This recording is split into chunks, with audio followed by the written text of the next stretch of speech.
চাই ডক্টর মোহাম্মদ ইউনূসের কাছে, আর কত রক্ত জড়াতে হবে আমার মায়ের সন্তানকে, আমার ভাইয়েরকে, আমার বন্ধুকে, আমার আত্মীয়কে, আমার প্রতিবেশীকে, আমার ব্যবসায়ীকে, আমার সমাজের নিরীহ মানুষদেরকে?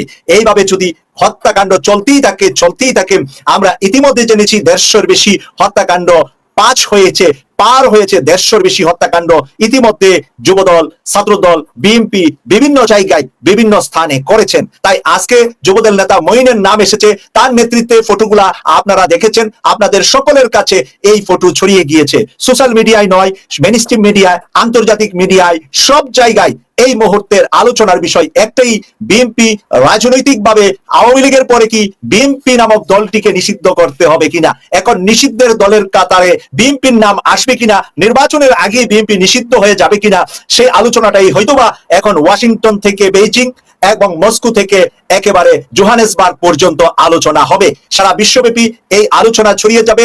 আজকের এই উলঙ্গ করে মানুষ হত্যা করা, মানুষ হত্যার পরে নৃত্য করা, তার লাশের উপর দাঁড়িয়ে নৃত্য করেছিলেন 2006 সাল, আজ থেকে 20 বছর আগে একই কাজ করেছিলেন বাংলাদেশ আওয়ামী লীগ, যেটা 19 বছর পার হয়েছে। 20 বছরে আমরা পদার্পণ করতে যাচ্ছি, যেটা ছিল লগি বইটার তাণ্ডব। লগি বইটার তাণ্ডব বাংলাদেশের মানুষ দেখেছিলেন, এবং লগি বইটা যেদিন তাণ্ডব ঘটেছিল সেদিন জামাতের অসংখ্য মানুষের জীবন গিয়েছিল, কিন্তু সরকারে ছিলেন বিএনপি।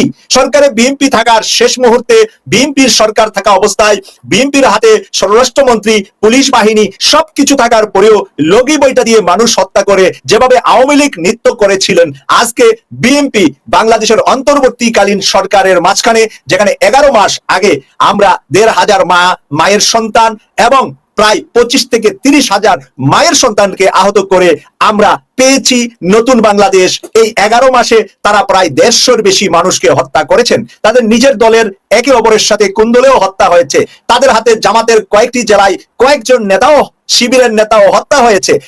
মসজিদের ইমাম হত্যা। তাই নোয়াখালীর লক্ষ্মীপুরে আমরা ঈদের আগে ইমামকে রড দিয়ে পিটিয়ে হত্যা করতে আমরা দেখেছি। তাই ইমাম কি বলেছিলেন, কার বিরুদ্ধে বলেছিলেন?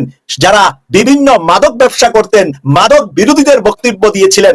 মাদকের বিরোধিতা করে রমজান মাসে ইমাম যদি মিম্বরে দাঁড়িয়ে বক্তব্য দেয় আর সেই বক্তব্যের কারণে রড দিয়ে পিটিয়ে হত্যা করেছে, সেটাও বিএনপি। তাই বাংলাদেশ জাতীয়তাবাদী দল বিএনপিকে নিষিদ্ধ করার বিষয়ে কথা উঠবে কিনা, আজকের এই মুহূর্তে যে দর্শকরা লাইভটি দেখছেন তাদের কাছে আমার প্রশ্ন। আজকে আমাদের সাথে সম্মানিত 3 জন অতিথি যুক্ত হবেন। আমি কয়েক মিনিটের মধ্যে অতিথিদেরকে স্বাগত জানাবো এবং অতিথিরা এই সমস্ত বিষয় নিয়ে কথা বলবেন। আমি সর্বপ্রথমে জনতার কাছে আমার তরফ থেকে যে ভোটটি আমি চাচ্ছি, যে কমেন্টটি চাচ্ছি, সেই কমেন্টটি হলো বিএনপি কে নিষিদ্ধ করা প্রয়োজন মনে করছেন কিনা আপনি এই ঘটনার কারণে। যদি মনে করে থাকেন তাহলে হ্যাঁ, ইয়েস বা এরকম একটি কমেন্টস, আর যদি মনে করেন নিষিদ্ধের দরকার নাই তাহলে নো, না বা আপনার কমেন্টস আপনি লিখবেন। কারণ এই হত্যাকাণ্ডের পরে বাংলাদেশে এরকম কোন রাজনৈতিক দল থাকুক, আওয়ামী লীগ যেরকম দিল্লি পালিয়েছে, বিএনপি বঙ্গোপসাগরে ঝাঁপ দিবে, এটাই আমরা মনে করতেছি। কারণ বঙ্গোপসাগরে ঝাঁপ দেওয়া ছাড়া তাদের জন্য আর কোথাও জায়গা আছে বলে আমি মনে করছি না। এবং জায়গাটা মনে হচ্ছে যে আমরা ভেবেছিলাম তারা সরকারে যাবে, সরকারে যাওয়ার পরে জনগণ হয়তোবা তাদেরকে ধাওয়া দিবে। কারণ সরকারে যাওয়ার পরে তারা কি করবে এখনই আমরা বুঝতেছি। কিন্তু এইভাবে যেহেতু মানুষ হত্যা, রাজধানীর বুকে ব্যবসায়ীকে চাঁদা না পেয়ে উলঙ্গ করে হত্যা করা, তার উপরে আবার দাঁড়িয়ে না নৃত্য করা, সেই নৃত্য করা দলের নাম বাংলাদেশ জাতীয়তাবাদী দল বিএনপি। এই বিএনপির জন্যই আমরা যুদ্ধ সংগ্রাম করেছিলাম গত 16 বছর যাবত। এই 16 বছরের উপহার আজকে বিএনপি জাতিকে দিচ্ছে।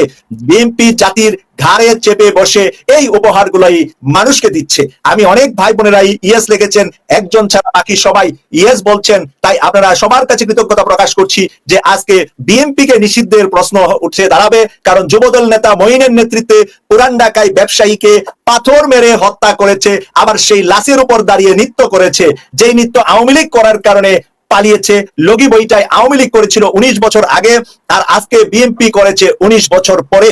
ইতিমধ্যে বিএনপির হাতে 150-র বেশি খুন হয়েছে ডক্টর মোহাম্মদ ইউনূস সরকারে আসার পরে। তাই বাংলাদেশ সরকারের একজন সাবেক মন্ত্রী আমাদের সাথে যুক্ত হয়েছেন বাংলাদেশ সুপ্রিম কোর্টের একজন আইনজীবী।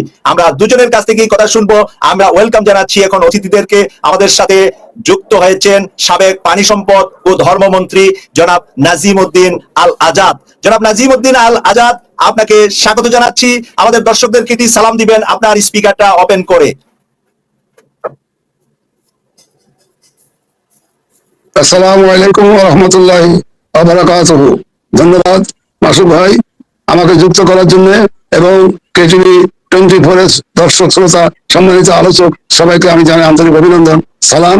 এবং এই মুহূর্তে বাংলাদেশে যে নারকীয় তাণ্ডব ঘটে গেল তার উপরে আলোকপাত করে চলে যেতে আপনাকে ধন্যবাদ।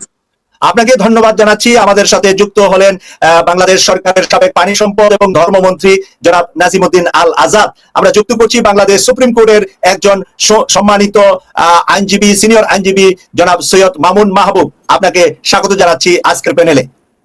জি, আসসালামু আলাইকুম। আমি কেটিভি 24 এর কর্ণধার সৈয়দ মাসুদ ভাইকে অভিনন্দন আমাকে আবারও যুক্ত করার জন্য, এবং আমার সঙ্গে শ্রদ্ধেয় সহ আলোচক প্রবীণ রাজনৈতিক ব্যক্তিত্ব, এবং এই দুঃখের মধ্যে আমার অন্তত এটুকু ভালো লাগছে নাজিমউদ্দিন আল আজাদ ভাইয়ের সঙ্গে বহুদিন পর দেখা হলো, তাকে শুভেচ্ছা। এবং আপনার ধন্যবাদ, এবং আপনার সারা বিশ্বব্যাপী বাংলাদেশেই দর্শকদের আমার অকৃত্রিম শুভেচ্ছা। এবং আজকে অত্যন্ত একটি মানবতার যে বিপর্যয় ঘটছে সেটা নিয়ে আলোচনার সুযোগ দেওয়ার জন্য সৈয়দ মাসুদ সাহেবের মতো বিদগ্ধ সাংবাদিককে আবার অভিনন্দন। আমরা স্বাগত জানাচ্ছি। আজকের প্যানেলে আছেন বাংলাদেশের আরেকজন সম্মানিত সিনিয়র আইনজীবী, জামাত ইসলামীর নেতাদের আইনজীবী হিসাবে উনি আমাদের কাছে আজ থেকে প্রায় 12-14 বছর আগে পরিচিতি হয়েছিলেন। বর্তমানে আওয়ামী লীগের শেখ হাসিনা সহ স্বৈরাচারের দোষরদেরকে বিচারের জন্য যিনি বর্তমানে আন্তর্জাতিক অপরাধ ট্রাইব্যুনালের প্রসিকিউটর হিসাবে যুক্ত আছেন জনাব মিজানুল ইসলাম, সিনিয়র আইনজীবী জনাব মিজানুল ইসলামকে আমরা স্বাগত জানাচ্ছি আজকের এই অনুষ্ঠানে। ধন্যবাদ জনাব মাসুদ সাহেব, এবং দর্শকদের জানাই আমার সালাম এবং শুভেচ্ছা। আসসালামু আলাইকুম। ওয়ালাইকুম আসসালাম ওয়া রাহমাতুল্লাহি ওয়া বারাকাতুহু। আমরা আলোচনা শুরু করছি। আলোচনার শুরুতে আমাদের প্রথম আলোচনা যুবদল নেতা মঈনের নেতৃত্বে পুরান ঢাকায় ব্যবসায়ীকে পাথর মেরে, উলঙ্গ করে, হত্যা করে, লাশের উপরে নৃত্য করেছেন। আজকে আমাদেরকে উপহার দিলেন আরেকটি লাশ, বাংলাদেশ জাতীয়তাবাদী দল বিএনপি। আর সেই বিএনপির পক্ষে কাজ করা মানুষগুলাই আজকের অতিথি হিসাবে আমার প্যানেলে আছেন, যারা বিএনপির পক্ষে সোচ্চার ছিলেন হাসিনাকে বিদায়ের জন্য। তাই এর মধ্যে আমার একজন অতিথি, নিয়মিত অতিথি কেটিভি 24 এর বাংলাদেশ সুপ্রিম কোর্টের সম্মানিত সিনিয়র আইনজীবী সৈয়দ মামুন মাহবুব। আপনার ভাষা, আপনার বক্তব্য আমরা প্রথম নিতে চাচ্ছি যে আজকে যেই রাজধানীতে আপনি বসে আছেন সেই রাজধানীর চিত্রটা যে হয়েছে পুরান ঢাকায়, সেটার ব্যাপারে আপনি কতটুকু ব্যথিত, কতটুকু অনুতপ্ত, অথবা এটার প্রতিফলন কি হতে পারে? ব্যালটের মাধ্যমে হবে নাকি এর আগেই বাংলাদেশ জাতীয়তাবাদী দল বিএনপির মতো বড় দলকে আওয়ামী লীগের মতো নিষিদ্ধের কথা আসবে? কোনটা আপনি মনে করছেন? জি, ধন্যবাদ। আমি ছোট্ট একটু অ্যামেন্ডমেন্ট করতে চাই। আমি নিজে ফ্যাসিস্ট হাসিনার বিরুদ্ধে আন্দোলন করেছি। আমাদের সংগঠন সুপ্রিম কোর্ট বারের সংবিধান সংরক্ষণ কমিটির সাধারণ সম্পাদক হিসাবে, জাতীয়তাবাদী আইনজীবী ফোরাম, বাংলাদেশ লয়ার্স কাউন্সিল, জাসদ বাসদের যে অংশটা এর সাথে শেখ হাসিনার বিরুদ্ধে ছিল তাদের সংগঠন, এবং অন্যান্য সকল সংগঠন নিয়ে আমরা ইউনাইটেড লয়ার্স ফ্রন্ট গঠন করি। ইভেন সাবেক প্রধান বিচারপতি জনাব ওবায়দুল হাসানের বিরুদ্ধে আমরা বিবৃতি আন্দোলন করেছিলাম। বিএনপির পক্ষে হয়তো ওই সময় আন্দোলন করেছি গণতন্ত্রের জন্য, তখন বিএনপিও গণতন্ত্র চেয়েছে, এই জন্য মনে হতে পারে বিএনপির পক্ষে আমরা আন্দোলন করেছি। আমি নিজেও বিএনপির পক্ষে কাজ করেছি। আমি বিএনপির পক্ষে না। প্রত্যেকে এটা কেন পক্ষে হয়েছে? হাসিনার বিরুদ্ধে। ঠিক আছে মাসুদ ভাই, আপনি একদম চমৎকার বলেছেন, আমি কোনো দ্বিমত না। আমি বলছি আমরা সুনির্দিষ্ট কিছু নীতিমালা, কিছু নীতির বেসিসে শেখ হাসিনার পতন চেয়েছি। আমরা শেখ হাসিনাকে আমার দেখতে ভালো লাগে না, সে শাড়ি অন্যরকম করে পরে, এর জন্য আমরা পতন চাইনি। আমরা বলেছি তুমি স্বৈরাচার থেকে ফ্যাসিস্ট হয়েছো, তুমি মানুষের অধিকার রক্ষা করছো না, বরং মানুষের কণ্ঠ বাজেয়াপ্ত করে দিচ্ছ, বিচার বিভাগকে দলীয়করণ করছো, সমস্ত প্রশাসন, সমস্ত সাংবিধানিক বডিগুলোকে। এবং আমরা কোনো প্রহসনের বিচারও দেখতে চাই না, বর্তমানেও কোনো হলে তারও আমরা নিন্দা করব। আমার নাগরিকদের কাজ যে কোনো অন্যায়ের বিরুদ্ধে সচেতন থাকা, প্রতিবাদ করা, না হলে যে কোনো ভালো দলও ধীরে ধীরে স্বৈরাচার হয়ে যায়। এখন আসেন আজকে মিটফোর্ড হসপিটালের সামনে প্রকাশ্য দিবালোকে শুধু চাঁদার চেয়ে, হয়তো আমার যেটা ধারণা যে লোকটা হত্যা হয়েছে হয়তো তদন্তে বেরিয়ে আসবে, সে হয়তো থানায় গিয়ে নালিশ করে থাকতে পারে এই যুবদল নেতা সহ অন্যান্য বিএনপির যুবদলের কর্মীদের বিরুদ্ধে। সেটাও তাদের ইগোতে লেগেছে, কারণ বিএনপি তো মনে করছে এবং মনে না হয়তো নির্বাচন হলে এখন পর্যন্ত যে ভোটের স্ট্রাকচার তাতে বিএনপি সংখ্যাগরিষ্ঠতা পাবে। এই আত্ম অহমিকা তো আমরা বিভিন্ন সময় বিভিন্নভাবে বহিঃপ্রকাশ দেখছি। উপরে নেতৃবৃন্দ যাই বলুক, আমরা যারা ইভেন মাঠ পর্যায়ে, আমরা ধরুন সুপ্রিম কোর্ট বারও আমরা যা অ্যাটিটিউড অনেক সময় দেখি অনেকের, যেটা আমাদের কাছে অপরিচিত মনে হয়, মানে এখন অপরিচিত না, মনে হয় ক্ষমতাসীনদের মতো বিহেভিয়ার। তো এর আগেও তো আমরা দেখেছি নারায়ণগঞ্জের যুবদল অথবা বিএনপি নেতা গার্মেন্টস মালিককে বলছে যে মিল খুললে জ্বালিয়ে দেবো, কিংবা অন্যান্য সময় বহিষ্কার চলছে, কিন্তু এই চাঁদাবাজি অব্যাহত চলছে। এই ক্ষেত্রে মাসুদ ভাই, আমি অন্য কিছু বলার আগে আমি একটি কথা খুব পরিষ্কার আজকে বলতে চাই। ডক্টর মোহাম্মদ ইউনূস সাহেবের সরকারের এই ঘটনার পরও যদি সদিচ্ছা না প্রকাশ করেন, যদি আইন শৃঙ্খলা রক্ষা উন্নত বাদ দেন, মিনিমাম যে কারণে রাষ্ট্র, যে কারণে সরকার, আমরা তো